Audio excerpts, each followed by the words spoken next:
for the defense is a 1930 pre-code crime drama film starring William Powell as a lawyer whose ethics are challenged when the woman he loves hits and kills a pedestrian while out driving with another suitor. Plot: in New York City, William Foster is a criminal defense attorney so successful that prosecutors regard him as a menace. He holds himself to high ethical standards but is willing to mislead without actually lying. Foster defends a man who planned a murder using explosives. District Attorney Stone displays a vial and says chemical tests have shown that the liquid in it is sensitive nitroglycerin. Foster sniffs the liquid, questions him to verify the chain of custody, and then smashes the vial dramatically on the floor. When order is restored, he explains to the judge that he knew it was safe because nitro has a distinctive smell, and Stone says he had removed the actual nitro for safety after the chemical test.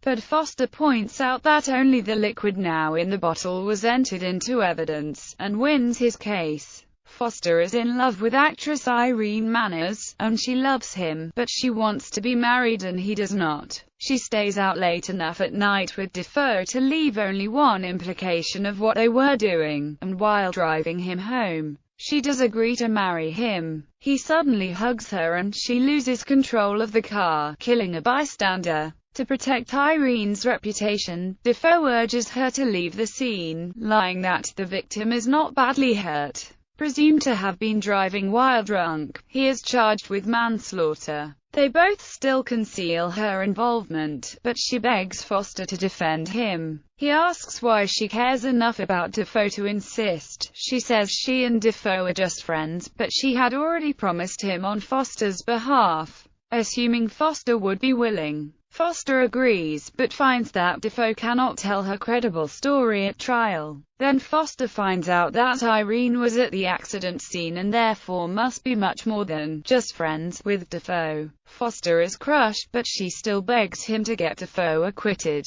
While Defoe fears Foster will throw the case and Irene will be charged and convicted as well, Foster eventually puts his love for Irene first and, for the first time in his life, bribes a juror to vote not guilty, hanging the jury. Foster is quickly found out and arrested, and defends himself at trial. As he will not see Irene, she goes to Stone, admits what really happened at the accident, and says Foster was only trying to protect her. If Stone does not agree to recommend mercy, Irene says she will tell you her story in court. Stone says he will think about it. Although his defense is going well, Foster then offers to plead guilty if only Stone will agree not to retry Defoe, but Stone says he does not make deals. Back in court, Irene sends Foster a note pleading to let her testify and tell the truth. To protect her, Foster immediately changes his plea to guilty. Stone then tells Foster that neither Defoe nor Irene will be prosecuted. As Foster arrives at Sing Sing to serve his sentence, Irene is there and says she will be waiting for him when he comes out. He says that if she does, then he will marry her. Cast: William Powell as William Foster, Kay Francis as Irene Manners, Scott Kolk as Jack Defoe, William B. Davidson as District Attorney Stone, John Elliott as McGann, Thomas E. Jackson as Daly, Harry Walker as Miller, James Finlayson as Parrott, Charles West as Joe, Bertram Marborough as Judge Evans.